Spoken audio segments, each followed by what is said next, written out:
Bonjour, donc nous ne sommes effectivement pas à Jacques Reynaud. Je suis Françoise Anneau-Ducournau, je suis directrice de la direction de la promotion de la santé au département de la Gironde, qui porte toutes les missions de prévention santé. Et je suis avec Cécile Boucard, je te présente du coup, qui est chargée de mission santé au département. Donc je vous remercie de l'invitation du département à ce colloque porté par l'ISPED. Donc je m'excuse pour Jacques Reynaud, qui est notre élu en charge de la santé et de l'accès aux soins du département de la Gironde. Et donc nous allons vous parler un petit peu des missions de prévention santé du département, qui s'appuient donc sur cette dimension médico-psychosociale de la santé et la capacité des gens à améliorer leur santé, avec donc une approche santé, de promotion de la santé, de prévention, qui est universelle, hein, c'est tout public, avec une attention particulière aux personnes les plus vulnérables, dont les personnes en insertion et les personnes en situation de précarité professionnelle. Donc nos missions, elles sont encadrées par les stratégies nationales de santé. Donc il y a la stratégie nationale notamment des 1000 premiers jours, la stratégie nationale de santé sexuelle, il y a les pactes de solidarité, le pacte de prévention et de protection de l'enfance. Voilà. On travaille évidemment en lien avec le PRS, le projet régional de santé de l'ARS Nouvelle-Aquitaine, et nous avons donc posé notre stratégie départementale de la santé et du prendre soin avec un vote de tous les élus en 2022, hein, qui encadre en fait cette mission et qui est donc représentée par Jacques Reynaud. Pour ce qui est de la direction de la promotion de la santé, elle porte donc les missions notamment de PMI qui sont encadrées par le Code de santé publique, avec donc des professionnels de santé du département qui exercent sur tout le territoire de la Gironde, souvent en pluridisciplinarité, hein, puisque nous avons plusieurs corps de métiers qui sont représentés, avec de nombreux points de consultation, d'entretien, des visites à domicile et des actions de prévention en aller vers, en proximité donc des gens les plus précaires et les plus isolés. Une grande partie des personnes que nous recevons n'ont soit pas de droit, soit sont en situation d'insertion ou sont des travailleurs précaires. Donc on a notamment beaucoup d'étudiants, des femmes isolées avec enfants, des personnes migrantes sans droit, des personnes au RSA ou des personnes qui relèveraient de l'invalidité ou du droit AH sans que les démarches ne soient faites parce qu'elles n'ont pas été identifiées, parce que c'est des patients qui n'ont souvent pas le suivi médical qui est adapté à leurs problèmes de santé. Ces personnes d'ailleurs qui sont souvent suivies par les services sociaux ou d'insertion du département opposent souvent un frein santé à leur insertion professionnelle et nous sont adressés. Ceux qui ont des droits sécu ouverts sont reçus sans avance de frais, hein, sur présentation de la carte vitale. Les personnes sans droit sont évidemment reçues à titre gratuit. Donc, pour vous parler un petit peu des missions de PMI au sens du Code de santé publique, nous avons des missions de consultation médicale et de visite à domicile de sages-femmes qui sont sur un vaste champ, hein, toutes leurs compétences de contraception, suivi gynécologique de prévention, suivi de grossesse, consultation postnatale, l'accompagnement à la parentalité, elles font de la vaccination aussi. Et les sages-femmes de PMI accompagnent en particulier les femmes enceintes en situation de précarité. Donc elles sont très en lien avec les PASS notamment qui nous orientent, c'est les femmes notamment sans droit, et c'est des femmes qui cumulent les critères de précarité avec des hébergements précaires, des précarités administratives, des parcours de migration, des difficultés linguistiques, des difficultés d'accès aux soins, de continuité de soins, des ruptures conjugales et un isolement social souvent marqué. Nous avons des puéricultrices, éducatrices de jeunes enfants, psychologues et médecins de PMI qui suivent les enfants de la naissance à leurs 6 ans. Donc on est dans le cadre de la stratégie des 1000 premiers jours, mais nous on couvre 2000 jours. En consultation, pareil, en visite à domicile et sur tous les lieux de vie, quels qu'ils soient, hein, que ce soit les hôtels, les squats. Donc il y a des consultations médicales pour un accompagnement à la parentalité, pour la prévention précoce sur l'arrivée de l'enfant et le suivi de l'enfant jusqu'à ses 6 ans, avec des conseils sur l'allaitement, l'alimentation, le sommeil, tout ce qui est dépistage, les pesées, les développements psychomoteurs de l'enfant, voilà, examen clinique, vaccination, etc. On propose aussi des entretiens avec des psychologues de PMI. On porte notamment aussi les bilans de santé dans les écoles maternelles qui interviennent auprès des 3-4 ans, donc quelle que soit leur origine familiale et économique. Nous portons le service des modes d'accueil de l'enfant, donc on voit rapidement le lien sur un mode de garde d'enfants de moins de 3 ans avec la capacité des parents à pouvoir s'insérer ou reprendre une activité professionnelle. Voilà. Alors attendez, je me suis perdue. Les centres de santé sexuelle aussi. Les centres de santé sexuelle donc, qui sont répartis sur tout le département, avec des sages-femmes, des médecins, des infirmières, des conseillères conjugales et familiales, qui proposent des entretiens pour parler des difficultés sexuelles, familiales ou sociales. Tout un pan d'informations sur la contraception, la délivrance, la pose gratuite de contraceptifs, consultation pré- et post-IVG, l'IVG médicamenteuse, le dépistage de grossesse, la prévention, le dépistage et le traitement des infections sexuellement transmissibles et des actions collectives sur la vie affective et sexuelle, notamment si on rejoint l'insertion et le travailleur pauvre auprès des missions locales et des ESAT, donc qui sont des partenaires habituels. Nous avons... Alors attends, comment on avance le PowerPoint? Voilà. Nous avons donc aussi la particularité au département de la Gironde d'avoir gardé des missions déléguées par l'État, qui sont au nombre de 3. Le CEGID, donc Centre gratuit d'information, de dépistage et de diagnostic, qui est actif donc, contre la lutte contre le VIH, les hépatites virales et les infections sexuellement transmissibles, notamment des gens qui arrivent de pays à forte prévalence de ces maladies et que l'on reçoit dans le cadre de cet exercice, mais pas que.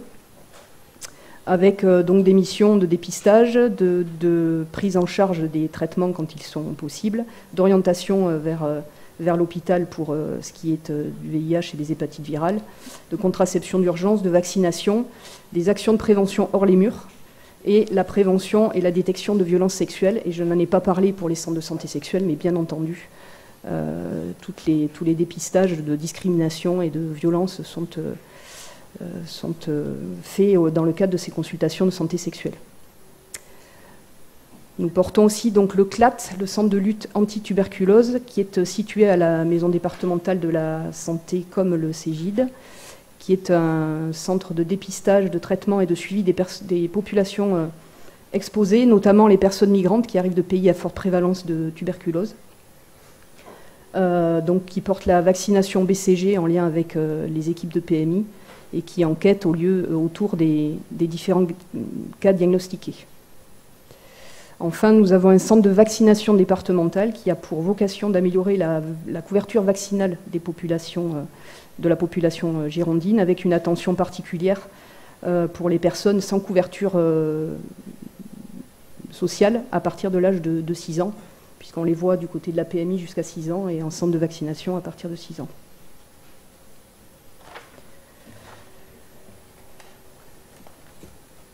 Pour terminer, nous avons une cellule de statistique à la direction de la promotion de la santé, qui fait un recueil de données pour remonter les stats ministériels pour la PMI et pour faire les rapports d'activité auprès de l'ARS pour les 3 missions État, avec notamment des données qui sont en lien avec la précarité et le travail, puisque nous avons des items de logement, de couverture sociale, d'allocation sociale, de situation de travail, etc. Alors attends, hop. Alors comme vous l'a dit le docteur Arnaud Ducournau, donc le département détient une stratégie départementale de la santé et du prendre soin qui a été votée en 2022.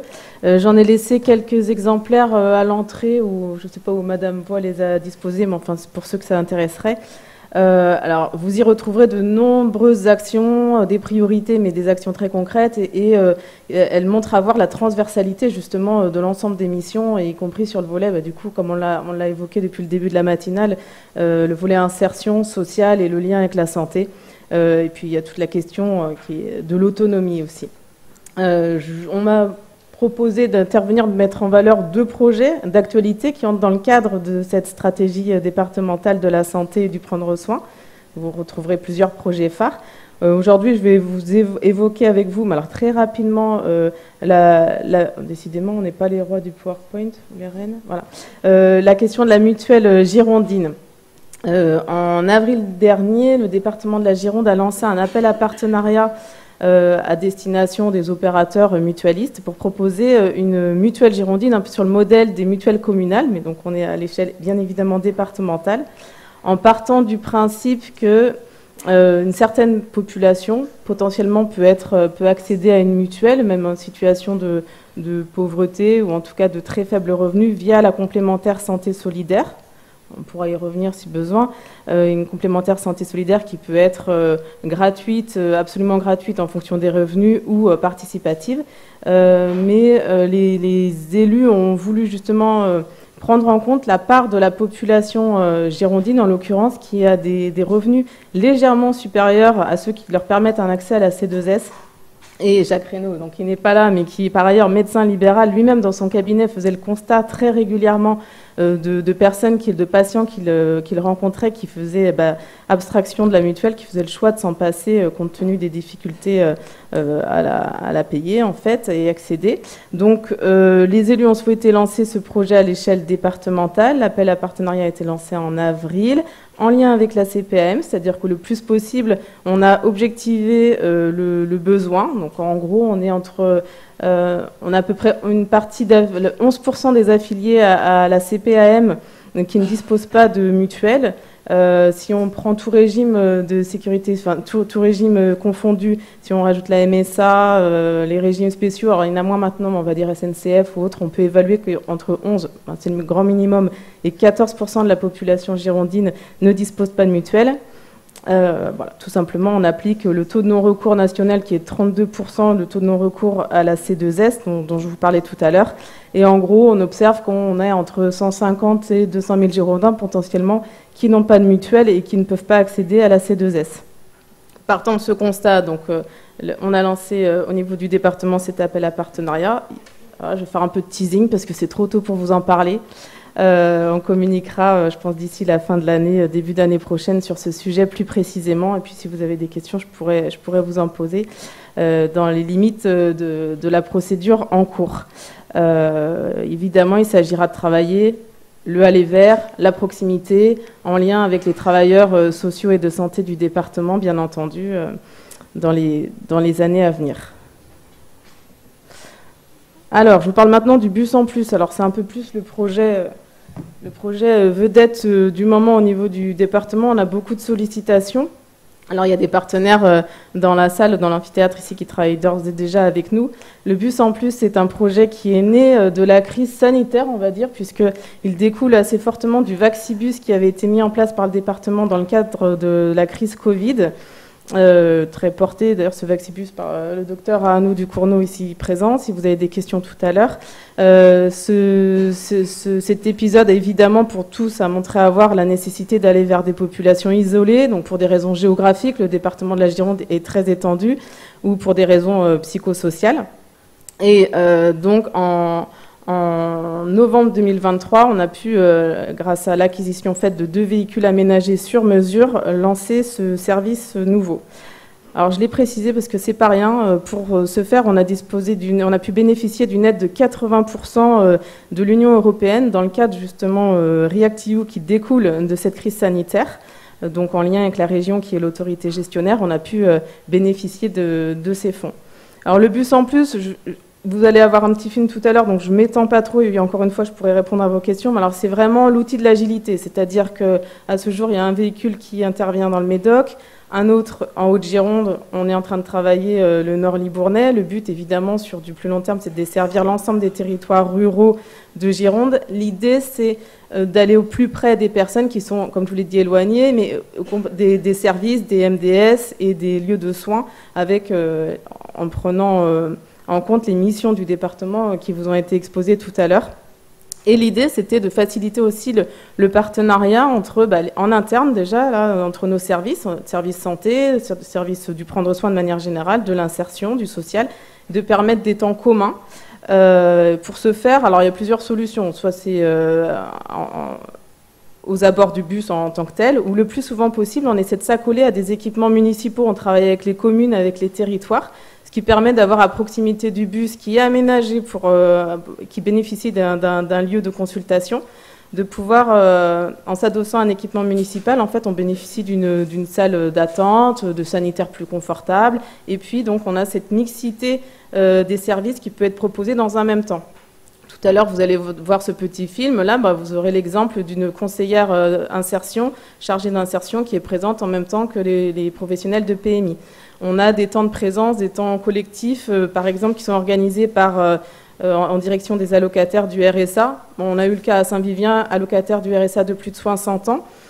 Au même moment, on a nos médecins de l'autonomie, nos professionnels de l'autonomie qui sont présents dans le bus et qui vont recevoir ces mêmes publics qui, du coup, accèdent aux droits comme jamais, puisqu'en fait, ah oui, j'ai oublié de vous dire aussi qu'on a le petit plus du bus en plus, c'est qu'on a les chauffeurs qui vont chercher les personnes chez elles, à domicile si besoin. C'est-à-dire que c'est vraiment le dernier kilomètre qui est assuré. Donc si je prends l'exemple de ces allocataires de plus de 60 ans du RSA, pour certains, ils sont venus alors que d'ordinaire, ils ont du mal même à se rendre à cette première réunion. Et c'est à ce titre-là, ils ont pu bénéficier de conseils et d'accompagnement par le service autonomie, dans le cadre du CLIC en l'occurrence. Alors le bus en plus, je vous ai parlé, c'est beaucoup de fonctionnement partenariat en interne, avec donc une vraie importance pour prendre en compte la santé dans sa globalité, avec les questions de logement, enfin tout ce que vous imaginez comme étant très nécessaire et essentiel pour le bien-être de la personne. Mais ça permet aussi de travailler des partenariats au plus près, au plus près des personnes qui en ont besoin sur les territoires. Alors bien évidemment, ça va être difficile pour moi d'occulter aujourd'hui un partenariat qui commence à se lancer, là, qui est en cours, par exemple, avec Médecins du Monde. Dès octobre, on va commencer à travailler des actions communes. L'idée, justement, c'est... Alors là, on est sur Margot, je crois, en octobre. On teste des choses, et l'idée, c'est ensemble d'aller au plus près de ces publics parfois difficiles à aborder, en fait, surtout du point de vue du département. Il y a aussi tout un imaginaire, toutes des représentations sur lesquelles il faut passer. Cet exemple-là, c'est aussi l'occasion pour moi de vous dire, et l'ARS nous a beaucoup aidé sur ce projet, que les bus sont équipés d'automates de biologie médicale délocalisés, qui s'appelle le GenExpert. Donc ça permet aux médecins et aux professionnels de santé du département à bord du bus, justement en direction de ces publics, de proposer des dépistages en santé sexuelle et de délivrer, mais bon, le docteur Arnaud Ducournau serait plus précis que moi, mais de délivrer un premier traitement, en fait. Ce qui évite derrière, des fois, des traitements qui ne sont jamais assurés, puisque tout est sur place. Voilà. Il y aurait beaucoup de choses sur le bus en plus, mais je sais qu'on a peu de temps, donc je vais vous laisser nous poser des questions si vous le souhaitez. Comment ? Ah oui. Vous voulez le petit film quand même ?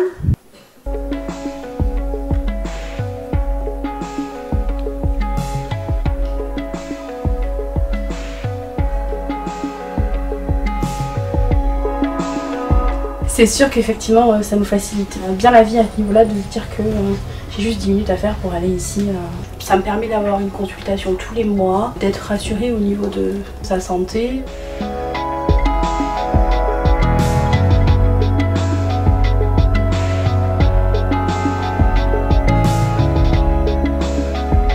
On mesure, on pèse, on examine, on vaccine. Et puis ça, c'est le côté enfance, mais on a aussi un service de santé sexuelle qui permet aussi de faire des dépistages, de faire des consultations de gynécologie.